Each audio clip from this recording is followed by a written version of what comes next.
Préfet. Monsieur le préfet maritime, représenté par le chef d'état-major de l'amirauté de la préfecture maritime. Madame la députée.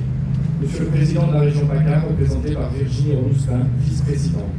Madame le maire de Toulon. Mesdames et messieurs les officiers. Mesdames et messieurs les représentants des associations mémorielles et patriotiques. Mesdames, messieurs les proviseurs et principaux. Mesdames, messieurs les professeurs. Mesdames, messieurs, en vos grades et qualités.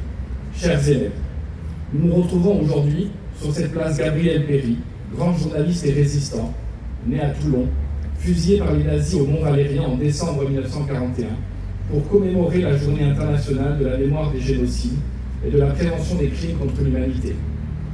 Cette journée a été fixée le 27 janvier, car il y a 80 ans, jour pour jour, les camps d'Auschwitz-Birkenau étaient découverts par les troupes soviétiques, quelques jours après le départ des derniers bourreaux SS. Ces camps correspondent à la plus grande usine de mise à mort jamais conçue par l'homme. Plus d'1 million de déportés y ont péri. Nous devons l'idée de réunir collégiens et lycéens engagés dans des travaux mémoriels à Michel Magnaldi, délégué départemental du Var de la Fondation de la France Libre, qui a déployé toute son énergie pour œuvrer à cette commémoration des victimes de tous les génocides. Je le remercie très chaleureusement pour cette initiative. Mes remerciements s'adressent à Monsieur le Préfet et à Madame le maire de Toulon, Madame José Massy, pour avoir permis l'organisation de cette cérémonie. Je n'oublie pas Jérôme Guervin, directeur du service départemental de l'Office national des combattants et des victimes de guerre, pour la coordination. Un grand merci aussi, bien sûr, au comité varois du concours national de la résistance et de la déportation, au travers de son président, Franck Lossel. Les associations mémorielles sont des partenaires privilégiés des enseignants dans la conduite de leurs actions et projets mémoriels.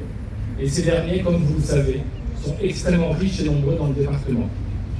Aujourd'hui, ce sont les élèves et leurs professeurs qui sont acteurs de cette cérémonie. C'est une immense satisfaction pour moi, en tant qu'inspecteur d'académie, mais également professeur d'histoire.